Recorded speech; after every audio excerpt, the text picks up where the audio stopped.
Evet, bugün Nobody Wants to Die isimli oyunu inceliyoruz. İlk başta hikayeden başlayacağım anlatmaya, daha sonrasında görsellik, oynanış ve alınır mı alınmaz mı diyerek başlıklar halinde ilerleyeceğiz. Eğer bu tür videolar hoşunuza gidiyorsa ve daha fazlasını gelmesini istiyorsanız kanala abone olup lütfen beğene basmayı da unutmayalım. O zaman hemen hikayeyle başlayalım. Şimdi hikayede 2300 yıllardayız, yani bundan 300 yıl sonrasında falan. Artık insanlık ölümsüzlüğe ulaşmış, evet. Ama o ölümsüzlük bile size parayla satılıyor. Diyelim 21 yaşına geldiniz. Vücudunuz artık sizin değil.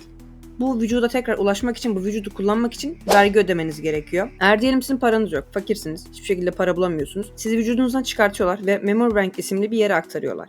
Orada bilinçsiz bir şekilde bekliyorsunuz. Bedeniniz ise satılığa çıkartılıyor, bildiğiniz açık arttırma yani. İşte böyle bir evrende dedektifimiz James Kara ile hikaye başlıyoruz. Dedektifimizin başından travmatik bir olay geçmiş ve bu yüzden göreve gitmesi yasaklanıyor. Fakat o sırada şehirde skandal bir cinayet işleniyor ve şehrin en zenginlerinden birisi olan Edward Green isimli bir adam öldürülüyor ve geri getirilemez şekilde öldürülüyor. Yani beynindeki o başka bedene aktarılabilecek kısım yok ediliyor. Dedektifimiz de olaya bu şekilde dahil olmak zorunda kalıyor. Şimdi size hikayeden bahsettim birazcık, evet, ama bu oyunun hikayesinden bahsederken birazcık da vermek istediğim mesajdan da bahsetmemiz gerekiyor. Sorguladığı şeylerden de bahsetmemiz gerekiyor. Oyun sizi bayağı bir şekilde ahlaki sorgulamaya itiyor bu arada. Ölümsüzlük gerçekten bir çözüm mü? İyi bir şey mi? Kötü bir şey mi? Şu an mesela böyle bir şey bulunsa gerçekten bu iyi şeylere mi yol açar yoksa kötü şeylere mi yol açar? Yoksa insan zihni belli bir süreden sonra gerçekten tükenmeye mi başlıyor? Yani beden olarak yaşasa da artık ahlaki açıdan ve diğer duygusal açıdan tükenmeye başlıyor mu? Bunu gerçekten sorgulatıyor oyun. Şimdi hikayeden bahsettiğimize göre bence oyunun en güzel tarafı olan atmosfer ve görselliğe geçebiliriz. Oyunun grafikleri inanılmaz güzel ve atmosfere çok iyi yedirilmiş. O depresif noir havasını, işte fütüristikliği hemen hissediyorsunuz. Her taraftan yüzünüze vuran neon ışıkları var. Şehrin kirli havası buram buram. Karamsarlık desen tavan. O boğulma hissini, atmosferi oyuncuya geçirmeyi çok iyi başarıyorlar. Evet, oyunun geldik en zayıf halkasına, yani oynanış. Oyunda bildiğiniz üzere bir dedektifi canlandırıyoruz. Bu dedektif ile ipuçlarını toplayıp katili bulmaya çalışıyoruz. Fakat oynanış elementleri o kadar az ki açıkçası tatmin etmiyor.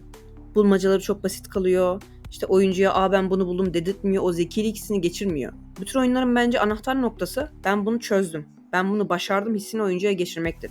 Ve bu konuda sınıfta kalıyor. Evet, dedektifimizin çeşitli araçları var. Bir olay yerinde zamanı geri sarabiliyoruz. Bu şekilde olayın nasıl gerçekleştiğini anlamaya çalışıyoruz. Aynı zamanda mesela bir kurşunun nereden geldiğini anlamaya yarayan bir aletimiz, işte kan izlerini takip etmemize yarayan bir UV ışığımız var. Ama bunların hiçbirisi oynanış elementi olarak etkileyici değil. Çok sıradan, çok yavan kalıyor. Oyun hani bildiğimiz yürüme simülatörü olarak tasarlanmış. Yürüme simülatörlerine kötü de demiyorum bu arada. Güzel yapıldığında yürüme simülatörleri çok etkileyici olabiliyor. Bunun en büyük örneği de benim gözümde What Remains of Edith Finch'tir. Eğer oynamadıysanız gerçekten ona da bir bakın. Çok güzel bir yürüme simülatörüdür. Ama bu oyun boyunca keşke birazcık daha oynanışa kassalarmış. Keşke birazcık daha farklı yapsalarmış. Düzgün mekanikleri olsaymış deyip durdum. Şu oyunu bir yürüme simülatörü yapmak yerine third person aksiyon macera tarzı bir oyun yapsalarmış 1000 kat daha fazla keyif alırdım. Çok rahatlıkla diyebilirim. Peki bu oyun alınır mı alınmaz mı? Şimdi bu oyunu alıp almamak tamamen sizin beklentinize kalan bir şey. Ben aktif olarak rol almak istiyorum. Aksiyonlu bir oyun arıyorum diyorsanız bu oyunun kapısından geçmeyin. Bu oyun asla sizlik bir oyun değil. Çok sıkılırsınız. Ama ben distopik bir evrende depresif dedektif olacağım. Yürüme simülatörü olması benim için sorun değil. Atmosfer benim için daha önemli diyorsanız kesinlikle bakın. Gerçekten değiyor. You look lonely. I can fix that. Zaten oynanış süresi de çok uzun bir oyun değil. Ortalama 5 saat sürüyor. Steam indirimlerine de en son $11 civarına düşmüştü yanlış hatırlamıyorsam. Önümüzde bir kış indirimleri de gelecek. O civarda bir fiyata düşeceğini tahmin ediyorum açıkçası. Indie oyunlarında hani kapıyı ortalama 200-300 lira açtığı bir dönemdeyiz. Bu oyun 300-400 lira fiyat hak ediyor mu? Evet, bence hak ediyor. Görselliği ve atmosferi sayesinde hak ediyor.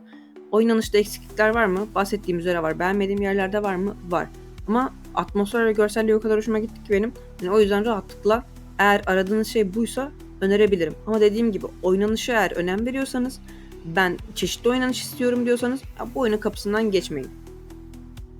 Evet, videomuz buraya kadardı. Oyun zaten ortalama dediğim gibi 5 saat falan sürdüğü için çok uzun bir inceleme de yapmak istemedim. Hikaye elementlerine çok fazla detay girmek istemedim. Zaten hani spoiler olur direktman ve bu tür bir oyunda spoiler yemek gerçekten tadınızı kaçırabilir. Eksikliklerinden bahsettim. Gerisi size kalmış. Eğer video hoşunuza gittiyse lütfen beğene basıp abone olmayı unutmayın. Bir sonraki videoda görüşmek üzere diyelim.